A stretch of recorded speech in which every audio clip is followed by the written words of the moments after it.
السلام علیکم ورحمۃ اللہ وبرکاتہ۔ وعلیکم السلام۔ الحمدللہ والصلاة والسلام علی رسول اللہ وعلی آلہ وصحبہ وسلم تسلیما کثیرا کثیرا۔ سامعین کرام، دنیا میں رہتے ہوئے آپ سب جانتے ہیں، آپ کے اپنے ماحول میں، اپنے گھر میں، اپنے خاندان میں، اپنے معاشرے میں یہ چیز عام ہے کہ جب عورت نکاح کر لیتی ہے تو اس کی چاہت یہ ہوتی ہے میرا شوہر دوسرا نکاح نہ کرے، میرے ہوتے ہوئے کسی اور سے نکاح نہ کرے۔ یہ سوکنوں کا معاملہ ایسا ہوتا ہے کہ جس کی وجہ سے بعض عورتیں برداشت نہیں کر پاتی، اور یہاں تک ہو جاتا ہے کہ اگر پیغام آیا کہیں سے تو عورت کی طرف سے یہ شرط رکھی گئی کہ تم نے دوسرا نکاح نہیں کرنا، اور یہاں تک بھی نوبت آتی ہے کہ اگر میں مر گئی تو میرے بعد نکاح نہیں کرنا کسی سے۔ اندازہ لگائیے آپ، ایک تو یہ کہ میری موجودگی میں دوسری بیوی نہیں کرو گے۔ نبی کریم صلی اللہ علیہ وسلم کی حیات طیبہ میں ایک واقعہ پیش آیا جس کو امام طبرانی نے المعجم الصغیر میں نقل کیا ہے، اگرچہ اس میں تفرد ہے لیکن اس کے شواہد اور کئی مل جاتے ہیں، جس بنا پر شیخ البانی رحمہ اللہ اپنی سلسلۃ الاحادیث الصحیحہ کے اندر اس کو لے کر کے آئے ہیں۔ اور وہ یہ ہے کہ ام مبشر بنت البراء ابن معرور یہ کہتی ہیں کہ میں نے اپنے شوہر کو یہ شرط لگائی کہ تم مجھ سے نکاح کرنے کے بعد کسی اور سے نکاح نہیں کرو گے میرے بعد۔ تو نبی پاک صلی اللہ علیہ وسلم نے فرمایا ان ھذا لا یصح، ان ھذا لا یصلح، یہ بات درست نہیں ہے،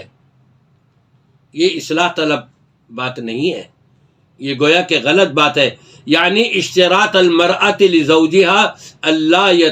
اللہ تتزوج بعدہ، کہ اس کا یہ شرط لگانا عورت کا کہ میرے بعد کسی اور سے نکاح نہ کرنا، یا دو چیزیں آتی ہیں، مجھ سے نکاح کرنے کے بعد کسی دوسری بیوی کو نہیں لاؤ گے، یا میرے مرنے کے بعد پھر کسی اور سے نکاح نہیں کرو گے۔ یہ غیرت نفس تو ہو سکتی ہے لیکن اسلام نہیں ہے۔ نبی پاک صلی اللہ علیہ وسلم نے منع فرمایا ہے کہ عورت اپنے شوہر پر یہ شرط لگائے نکاح کرنے پر کہ میں نکاح اس وقت کروں گی جب تم میری موجودگی میں یا میرے مرنے کے بعد کسی اور سے نکاح نہیں کرو گے۔ یا دنیا کی تو بات الگ ہے، ظاہری بات ہے، پھر یہ کہ اگر کسی اور سے نکاح کر لیا تو میاں جنت میں یہ بھی ساتھ ہو جائے گی ہمارے، تو نہیں، یہ سوچ نبی کریم صلی اللہ علیہ وسلم نے فرما دیا، منع ہے۔ جبکہ قرآن پاک میں اللہ تبارک و تعالی نے ایک وقت میں ہر مسلمان کو 4 بیویاں رکھنے کی اجازت دی ہے، اور عورت اس پہ لڑائی کرے، جھگڑا کرے، اگر شوہر نے کوئی نکاح کر لیا ہے اور کہے کہ مجھے طلاق دو یا اس کو طلاق دو، یہ اس کا طلاق مانگنا شرعاً درست نہیں ہے۔ ایسی کنڈیشن میں رب تبارک و تعالیٰ کا غیظ و غضب اس عورت کے اوپر نازل ہوگا جو عورت بھی ایسا کام کرے۔ لہذا خواتین سے میں کہوں گا کہ اگر جبکہ مرد کو اللہ نے حق دیا ہے،